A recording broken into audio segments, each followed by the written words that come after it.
Good morning, to you. Good morning to you. Good morning, to you. Good morning to you. All right. Good morning, everyone. Good morning. And welcome to Daring Dialogues. I am your host, Shantae Charles. And today we are talking about relationships. We are back at it and we are talking about love and marriage.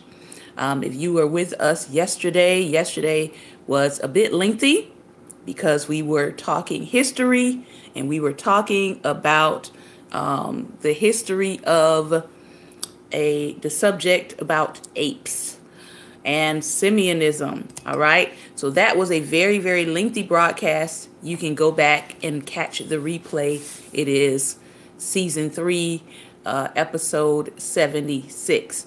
Today we are moving on and we are in our relationship segment, and we're going to be talking about dating, and we're also going to be talking about marriage.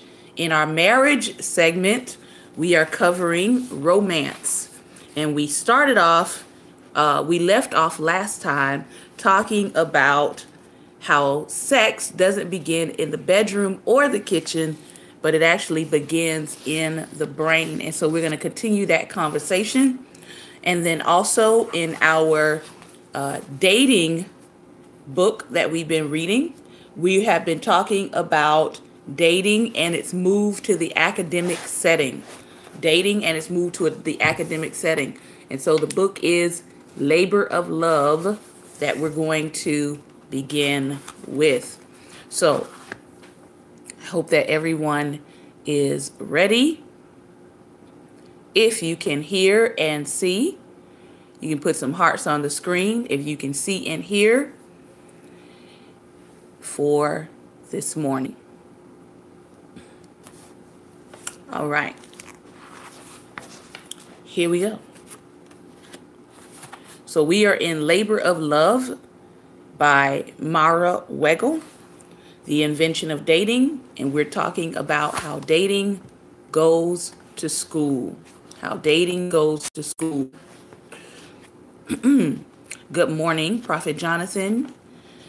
Thank you for joining us in our chat room, and make sure you feel free to comment. In the 2000s, academic sociologists and university administrators started taking an interest in the growing number of news reports about student promiscuity. It was the first time that many of them had heard that the practice of dating on campus was endangered. And they wanted more than an anecdotal basis to understand the changes taking place. Good morning. Good morning to those of you who are also on our YouTube Live. Starting in the mid-2000s, several scholars set up the first large-scale social scientific studies that aimed to investigate both how undergraduates hooked up and how they felt about it. Like Judge Lindsay in the 1920s, they found that the revolt of modern youth had not created chaos. Rather, it had generated a new set of conventions that the peer groups strictly enforced. While it might have surprised onlookers, undergraduates in the 2000s were in fact having less sex than their predecessors in the 1980s and 90s, if you accepted their definition of sex as simply intercourse. Those of us who grew up during the Clinton years learned from our president that activities other than intercourse do not constitute sexual relations, however intimate they may be. Nationally representative studies conducted by the Centers for Disease Control found that, in fact, there has been a significant decrease in rates of teen sex over the last 20 years. Now, you wouldn't know that, or you wouldn't think that based on some of the advertising, right? Or based on the projection, even in media, of teens being wild and crazy, etc. But the actual rate of teenagers having sex, and I know this because I'm an educator and I had to teach on it, but the average rate of them having sex is actually decreasing. All right. In 1991, their annual youth risk behavior survey found that half of boys and 37.2% of girls aged 15 to 17 reported having had sex in the past 3 months. By 2010, the number of boys fell to under 33%, and girls dropped to 17%. The professors who turned to their own campuses found similar patterns. So what they found is there was less sexual intercourse going on over the period of about a decade, all right? Or the last 20 years, and then the last 10 years, the number continues to drop. Paula England, a sociologist at New York University, has carried out the most exhaustive research to date on hookup culture. Over the past 10 years, England has interviewed individual students, run focus groups, conducted online surveys on more than 13,000 heterosexual undergraduates at four-year institutions across the United States. England found that on many campuses, the unusually chaste and unusually profligate tend to skew the average number of hookups between matriculation and the time of graduation. However, the median for graduating seniors is between 4 and 7, hardly a shocking figure, especially when you take into account that only 40% of these hookups involve intercourse, nor were encounters always random. The researchers restricted their sample to students who explicitly said they were not in relationships. Only 50% of this group said their last hookup was with someone with whom they had never hooked up before, and 20% said it was with someone they had hooked up with 10 or more times, a repeat or a serial hookup, or a friend with benefits. Less than 15% of all college hookups took place between strangers. So, how can we sum this up? Young people today may sleep with more partners over a lifetime than their parents did because they marry later. But the perception that students are becoming more and more promiscuous is unfounded. The most significant change in students' sex lives in the age of the hookup does not have to do with how much of what kind of sex they are having or the roles that people feel are available for them to play and what they think they mean. Kathleen Bogle, a sociologist who conducted a study of hookup culture at both a secular and Catholic university on the East Coast, argues that the dating script has been replaced. Indeed, it has been reversed. Rather than go out on formal dates, the students she surveyed hang out or party in large mixed-sex settings. Bogle's informants explain that if two students are interested in each other, they put out the vibe. If that is reciprocated, they hook up at a party venue, back at a dorm room, or somewhere in between. If emotional attachment develops from a series of hookups, partners must have the conversation, or DTR, which is define the relationship, before things get weird. Whereas from the 1920s until at least the 1960s, there was an assumption that a series of dates would lead to sexual intimacy and emotional commitment. Students today tend to put sexual activity first. If you want a hookup to lead to something like a real relationship, you are not supposed to admit it. The defining feature of the hookup is thus an emotional attitude. Lisa Wade and Caroline Hellman of Occidental College has described it as more than simply casual. After hookups, students reported a compulsory carelessness. Donna Freitas, a professor who surveyed several thousand students about hookup culture, agrees.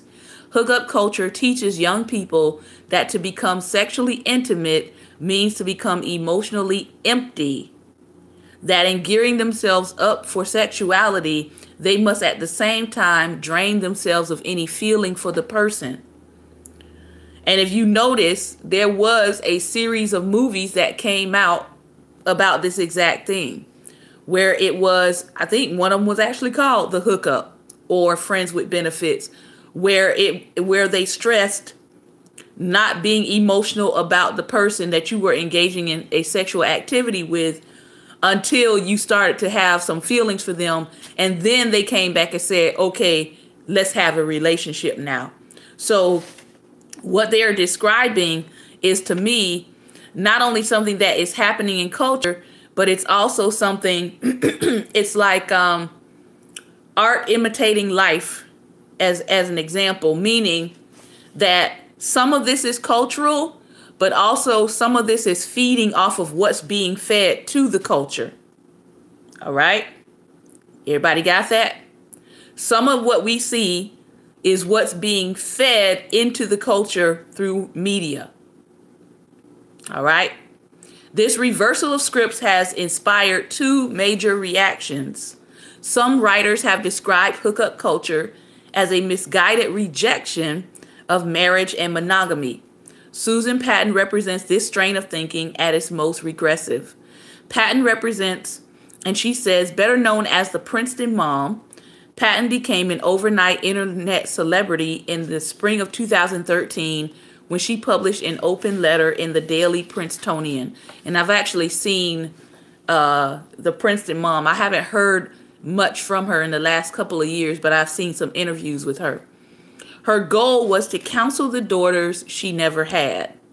Her advice was that female undergraduates at elite institutions should spend most of their time husband hunting. You will never again have this concentration of men who are worthy of you, she admonished her imaginary girls. She proceeded to appear on TV show after TV show, and 1 year later published a book called Marry Smart. Predictably, Marry Smart argues that hooking up is no way to conduct a husband search. Patton admits that it is impossible to compete with the woman who is easier to make than a peanut butter sandwich, or has been around more times than a laundry drum. The good news is that worthy men do not want to marry such women either. Hookup culture is therefore a game you might want to sit out. Other writers have argued the opposite.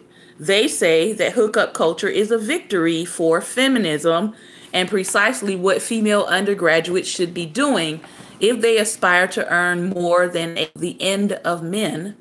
That hookup culture was, in fact, one of the most important reasons for the gains in educational and professional attainment that women have experienced relative to their male peers during the last decade. In her chapter, Hearts of Steel, she praises the hookup culture for letting ambitious young women get sex out of the way without committing time to relationships that might compromise their career prospects. A much discussed New York Times article that also appeared in 2013 showed young women at the University of Pennsylvania rationalizing their love lives in explicitly economic and corporate language. The source, whom the reporter Kate Taylor quotes in the lead, says that she sleeps with a friend she is not dating when she has free time because of the cost-benefit analysis of the low risk and low investment costs of hooking up makes this make sense. I positioned myself in college in such a way that I can't have a meaningful romantic relationship. Yet this practical stance leaves many problems unaddressed. It remains unclear how the kind of liberated woman that Rosen and Taylor portray is supposed to move from a steely-hearted hookup to emotionally meaningful relationship, which almost all of them say they do want eventually. Can courtship function like a game of musical beds? I'm going to say it's a no. In which someone turns off the music on your 30th birthday and you have to marry whomever you're lying next to? Does intimacy itself not require any practice?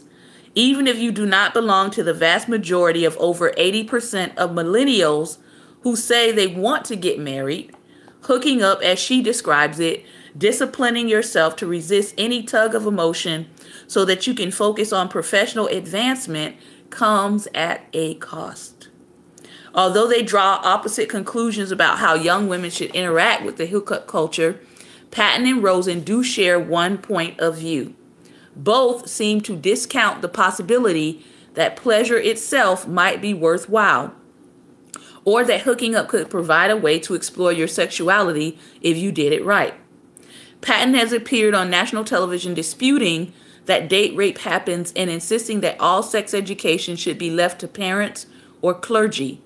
She is too obviously trolling to take very seriously. The Rosen and New York Times camp seem more reasonable, yet they too seem to be telling female readers that they cannot really enjoy their own capacities for sex and affection, not if it means wasting precious time. Why look for a man to support you when you can sell yourself to the man? The women in their stories often say that they are acting like men. They look more like perpetual motion machines programmed to do endless work. So, millennials, whew, you all got some work, man. That's all I have to say about that. You all have some work to do. Yeah. Because if you have a group of women saying they're acting like men and they are utilizing this hookup culture to have their sexual activity and have it not interfere with their professional life, as they said right here, they're missing a part of intimacy, right? Because sex is not just about the mechanical action. It's also about intimacy and building a relationship. And, that intimacy piece. Thinking like a man, culture imitating art. Exactly.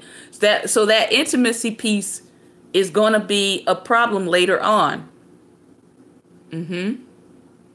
Because again, this is from the secular perspective. But we read last week what's the term for sex without the sacredness? It becomes porneo. All right? So they may not be engaged in pornographic behavior that would seem traditional, right? When people think of porn, they think of videos, they think of magazines. But the word porneo, it's the sex without the sacredness. All right? And so these young ladies who are acting in this manner are going to have some intimacy problems when they do get ready for that serious relationship, because they've been treating sex like a machine, like it's just something to do and get over with and move on to the next thing. So we're going to stop there in our dating book, and we're going to pick back up with what Mr. Tony Evans has to say about romance. We're going to finish our chapter today on romance. And I think I'm going to read that one more time. I'll start there again. And then we'll be done for today. Again, yada is the intimate sex. It's sacred sex. Porneo or shakab is the act of sexuality, but it's removing the sacred nature of the act and replacing it with the shallowness of commonality, which is what is happening with the hookup culture. All right? Sex doesn't begin in the bedroom or the kitchen, Pastor Tony Evans writes. It begins in the brain.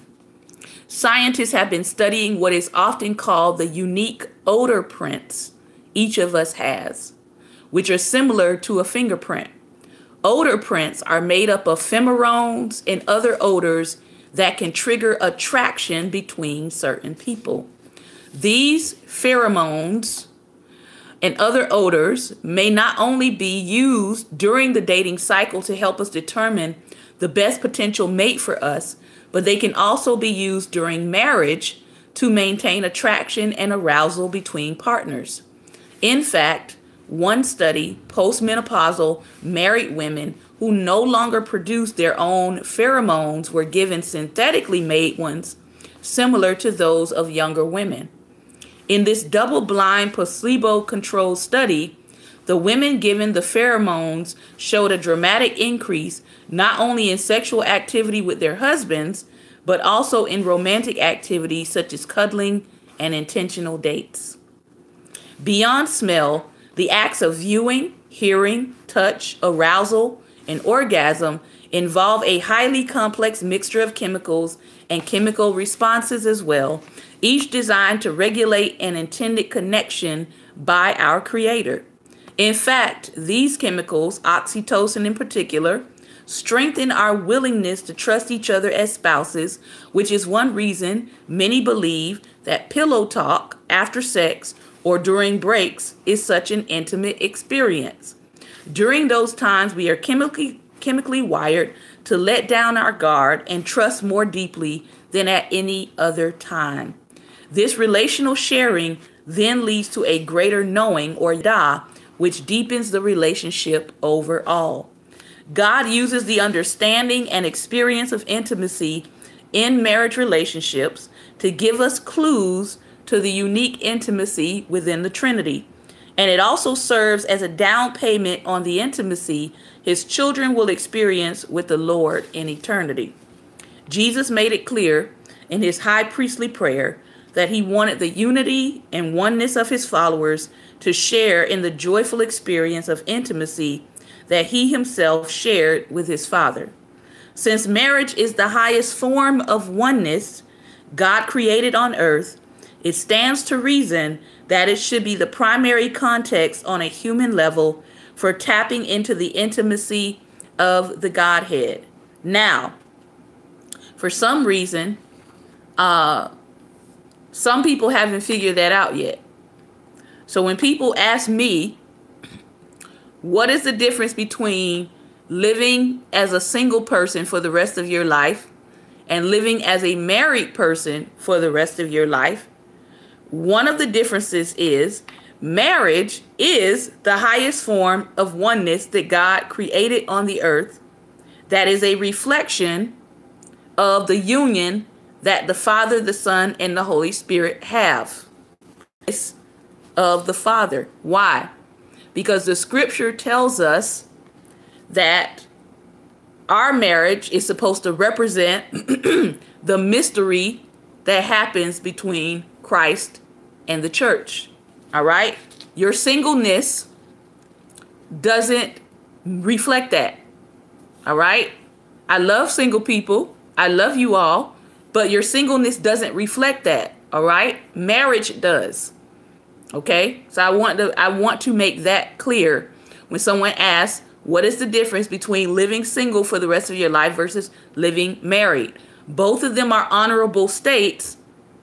One of them reflects a spiritual truth that your singleness does not reflect. All right? It also explains why marriage will no longer be needed in heaven, since we will have the full and direct experience of intimacy with God.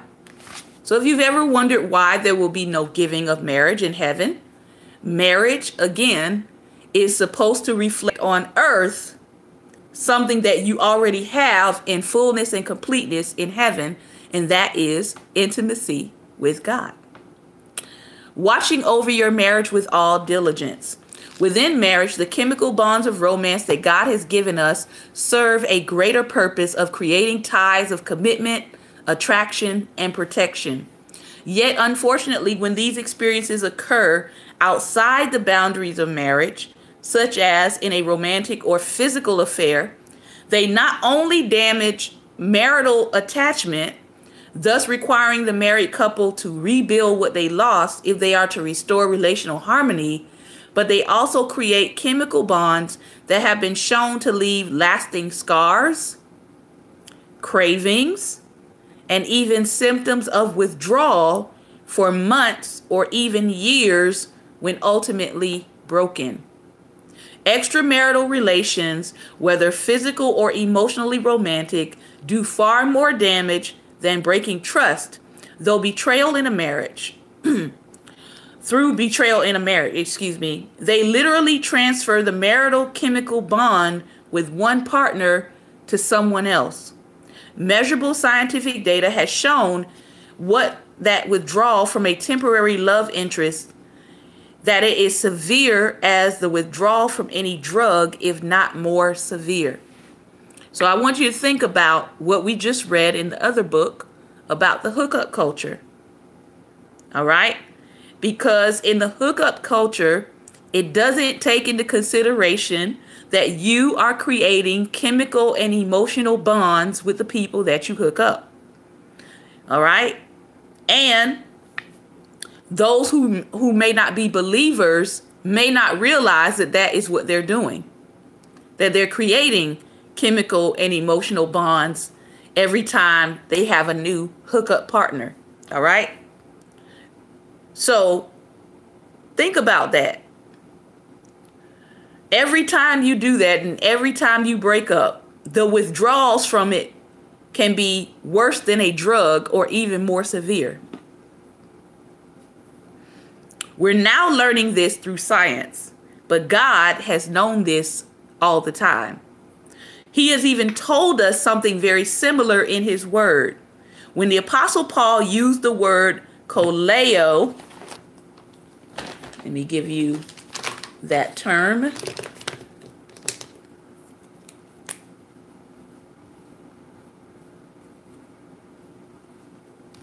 All right, this is the word, koleo. When he used the word koleo when speaking about a man having relations with a prostitute, it's no wonder that he chose a word that literally means, this word means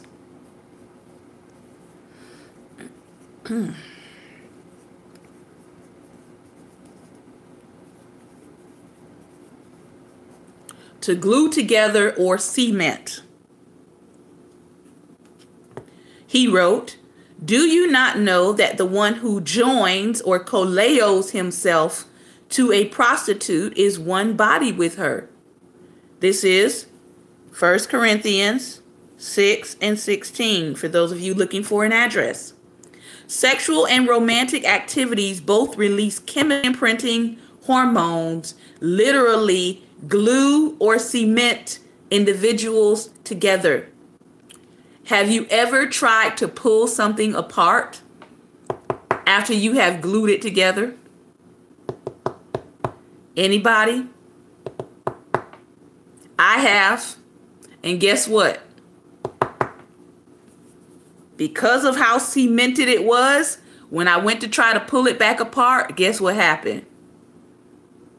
It wasn't a nice little undoing. There was a rip. There was a tear. There was pieces of one paper stuck to the other paper.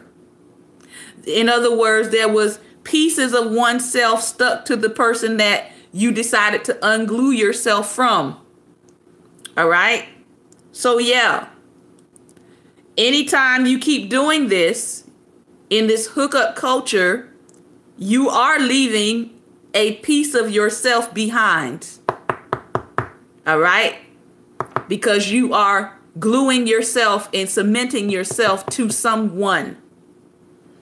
And if you do this over and over and over again, pieces of you are going to be left with that person.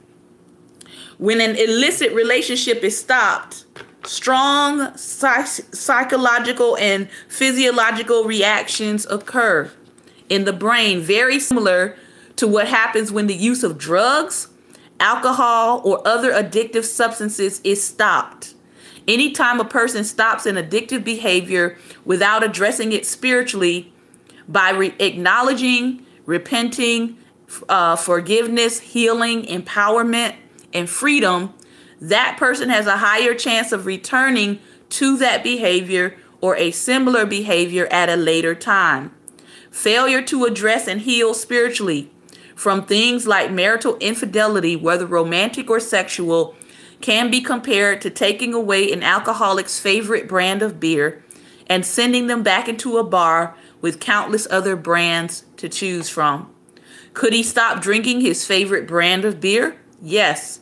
But would he have the emotional, physical, and spiritual tools necessary to turn down the opportunity to try another brand on another day? Probably not. That is why Scripture teaches us to watch over your heart with all diligence. From it flows the springs of life. Proverbs 4:23. It's far easier to watch over your heart and body with all diligence than to heal it. As well as the heart of your spouse who you have hurt or betrayed. Romantic and or physical connection with someone outside of marriage defiles the bond of the covenant. In fact, Jesus goes on to say and tell us that a man who has committed adultery with a woman, even if he looks on her with lust, that's Matthew 5:28. Adultery is deeper than the physical act because it is rooted in a spiritual source. While the law focused on action, Jesus focused on the heart. When a man looks at a woman intentionally, I don't mean a passing glance to appreciate or admire the God-given beauty of a woman, which is not a sin, but when a man elongates his glance or takes a further look or brings that thought into his mind, that is lust. Lust in any form, including pornography, is immorality. As Peter wrote, with eyes full of adultery, these men never stop sinning. They seduce the unstable. 2 Peter 2, verse 14. Giving to each other. So, those of you who are on the journey of relationship, those of you who are looking to strengthen your marital bonds, this is a question for you that Tony Evans is going to answer. How do we protect our hearts and bodies with all diligence in regard to romance in our marriage? One way is outlined for us in 1 Corinthians 7, verses 3 through 4. If you have your Bible, please turn to 1 Corinthians 7, 3 through 4. Everybody loves this scripture because 1 Corinthians 7 kind of addresses a whole bunch of different categories. It addresses the single person, it addresses the married person, and it also addresses marital duty, which is what we're going to read. It says, 1 Corinthians 7, verse 3 through 4, the husband must fulfill his duty to his wife, and likewise also the wife to her husband. The wife does not have authority over her own body, but the husband does. And likewise, also the husband does not have authority over his own body, but the wife does. Now, what context is Paul talking in? He's talking in the context of sexual intimacy. It does not mean that your husband is supposed to have a leash around your neck, walking you around and saying you belong to him. That's not what Paul is saying here. He's talking about the word duty in reference to physical intimacy, which gives us a unique way of viewing the sacred act. A duty is specifically designed to be other generated to fulfill something that someone else needs. In addition, Paul specifically reminded his readers that neither the wife nor the husband has authority over their own bodies, because often in our society, we think that this only goes in one direction. We think that only men can tell or only husbands, really, not just men. Let me clarify that. Only husbands can only express their direction towards their wife's body. But no, the scripture is very clear. It goes both ways. Guess what? Go read Ephesians 5. Submission also goes both ways. I know lots of men like to stop at that first piece, but if they keep reading, it talks about mutual submission between the husband and the wife to each other. All right. Both of them belong to each other.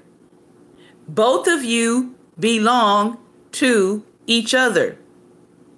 Both spouses need sexual and romantic experiences in their marriage. And one spouse may need to be intimate at a time when the other spouse doesn't necessarily feel like it. That's why Paul admonished both spouses to fulfill their duty.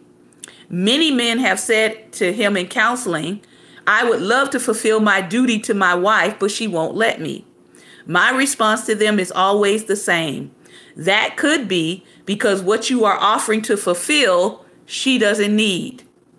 One of the greatest obstacles to developing true physical intimacy in a marriage is a failure to correctly comprehend the needs of the other person and then meet those needs first.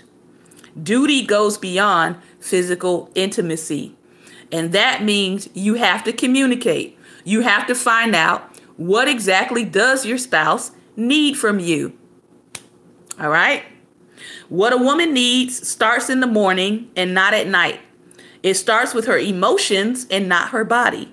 Some husbands fail to grasp what their wives truly need, and when they show up at 10 o'clock at night, ready to meet her needs, really by fulfilling their own, they receive a cold shoulder rather than a warm embrace. Husbands, if the only time your wife knows she can count on you to be with her is when you want physical relations, then you are not meeting her emotional and relational needs. This is why 1 Peter 3:7 tells us as husbands to understand our wives.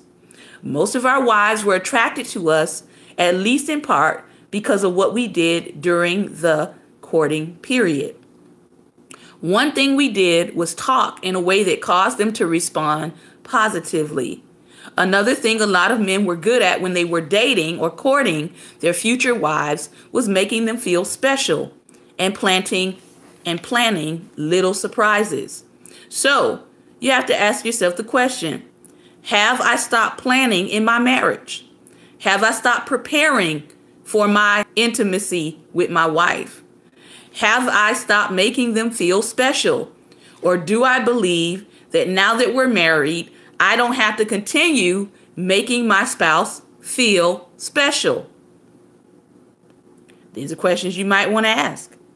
A guy, now if you're married, she might be lucky to get into the car before you drive off.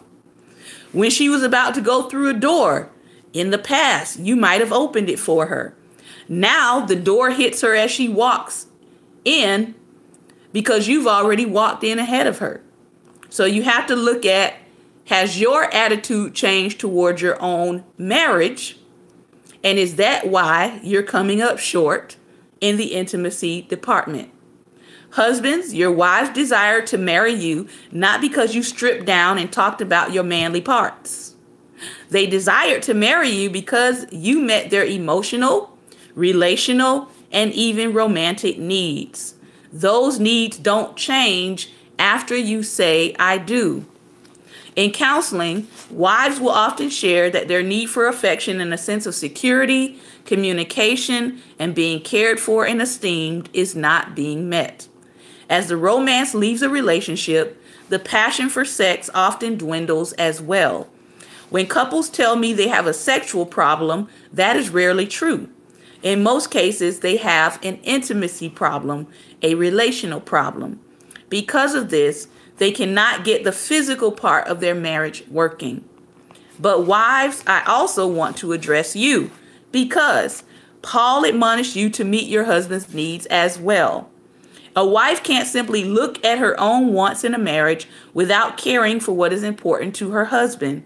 Your husband will often desire regular physical intimacy, but there are other things that can help meet his needs as well.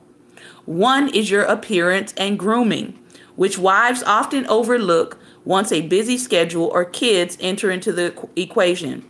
Try to remember how you spent time preparing yourself for your husband when you were dating or courting, and strive to keep yourself as attractive to him as you did before you said "I do."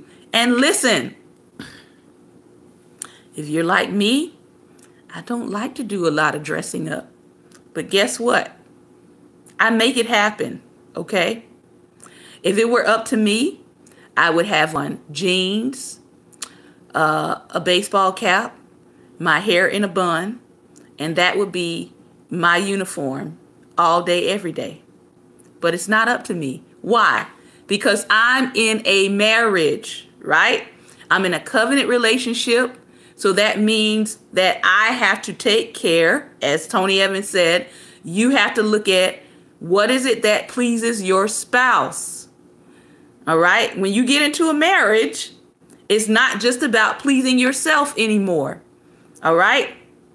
Can I say that one more time? When you get married, it's not just about pleasing yourself anymore. All right? So if there are certain things that your husband likes that is attractive to him, then guess what? In a marriage, you actually go out of your way to please your spouse, just like your spouse goes out of their way to please you. All right? So take a look at your appearance. Take a look at your grooming. All right? We know that women's bodies change over time. However, if you're letting yourself go, all right, and your husband has said, hey, I think you need to take better care of yourself. You need to take better care of your body. Then you actually need to work on that, right? You don't need to just kind of let yourself go and say, oh, well, why?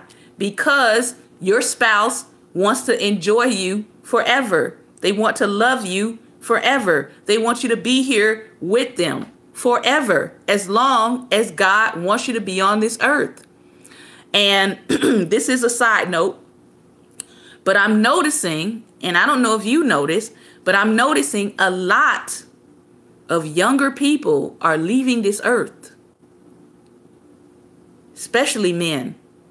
Within the last year, there's been at least 10 African American men specifically under the age of 45 who are dying, serious health issues, leaving behind wife and young children. All right. So if your spouse self, all right, you should want them to do that. Why? Because they want to be in a relationship with you for as long as they can. They want you to be around to enjoy your marriage. All right. So we have to pay attention to what our spouses are asking of us. Wives, your husband cannot date you, care for you, compliment you, serve you, and make sure your needs are met, only to have you deny theirs. To receive your husband's love and affection without reciprocating in ways that are meaningful to him will ultimately lead to a lack of intimacy as well. When a husband is fulfilling his duty to his wife, the wife responds to his lead by relinquishing her body to the touch, care, caress, and love of her husband. Likewise, as the husband responds to her response to him, he also relinquishes his body to her. The picture in these verses Paul penned is of two people belonging totally to each other.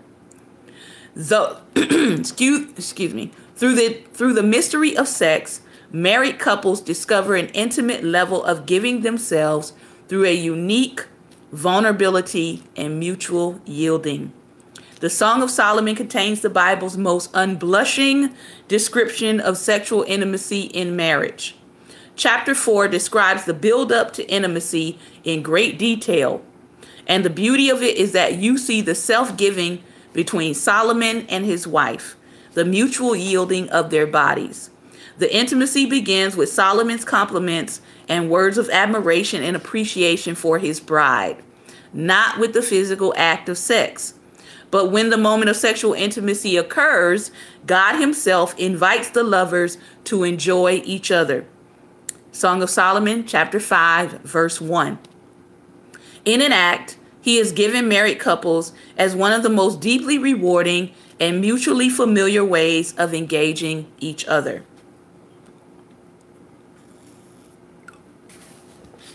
Honoring your intimacy.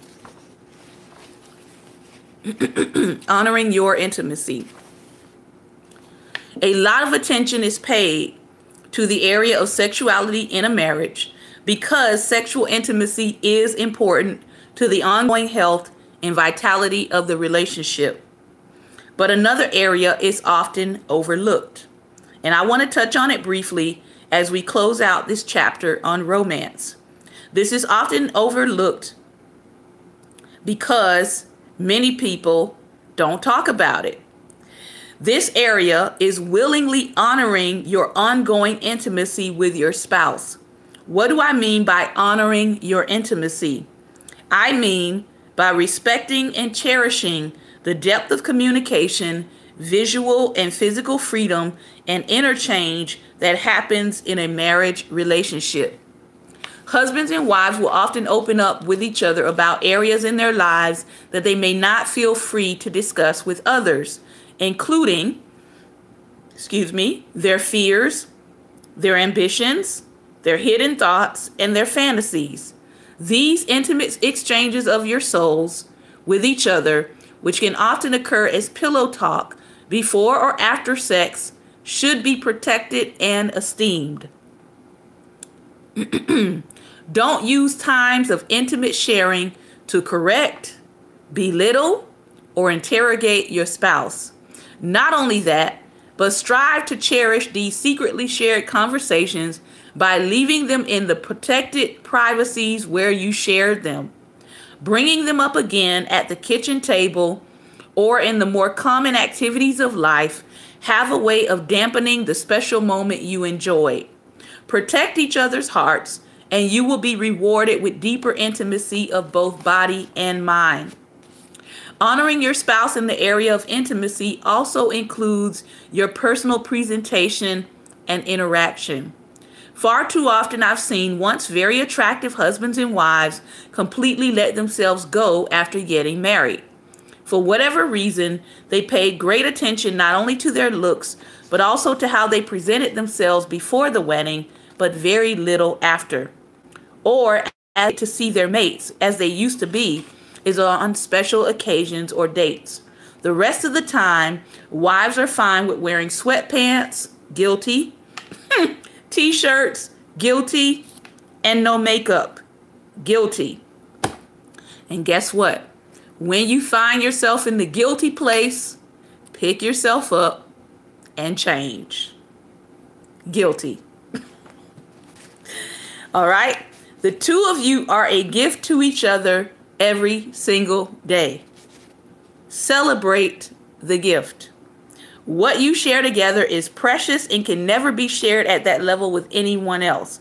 That doesn't mean you need to dress to the nines all the time, but why not honor your spouse by paying special attention to how you appear in his or her eyes? Why not want your spouse to continue seeing you and treasuring you as the light of his or her eyes? When you walk into the room, do you still catch his attention or her attention? Or do they have to wait to say date night before you will dress up?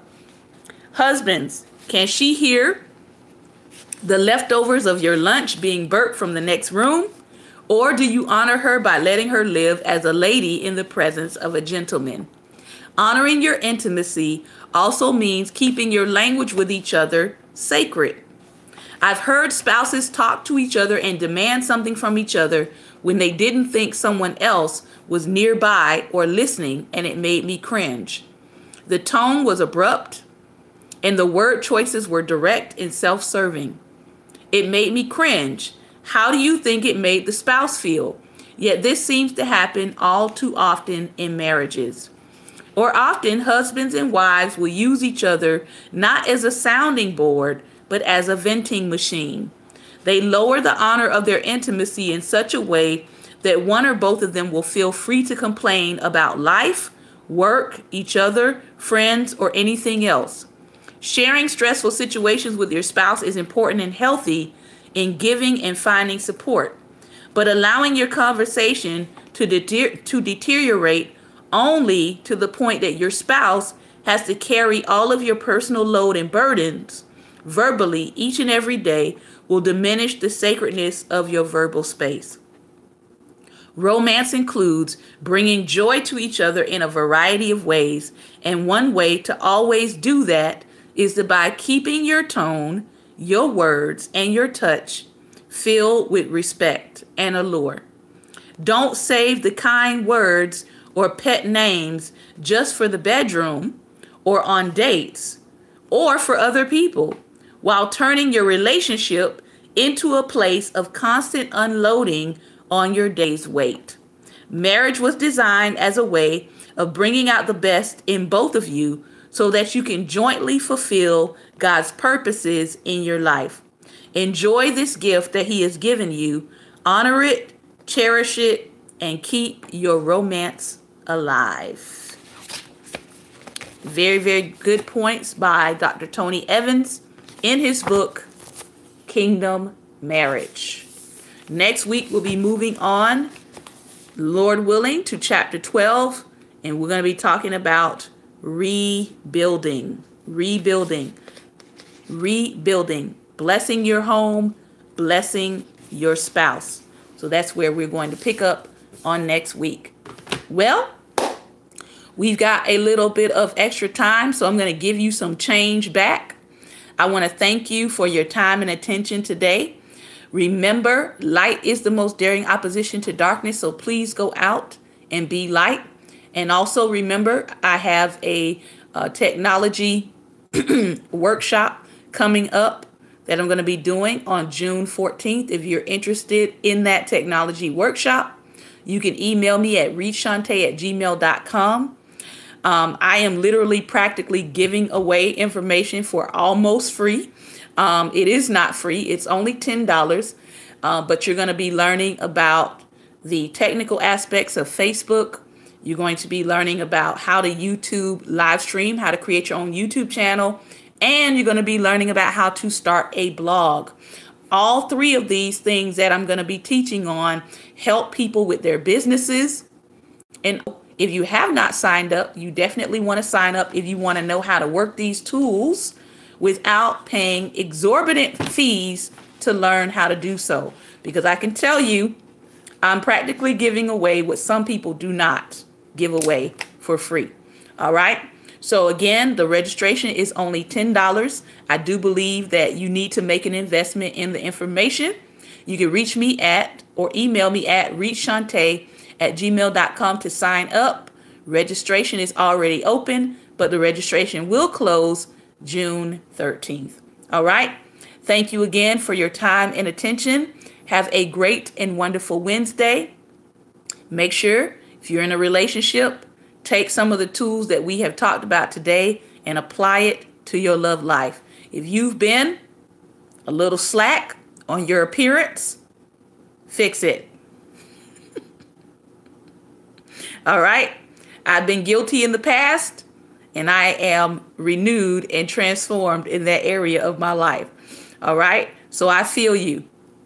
From my heart to yours. Fix it. All right.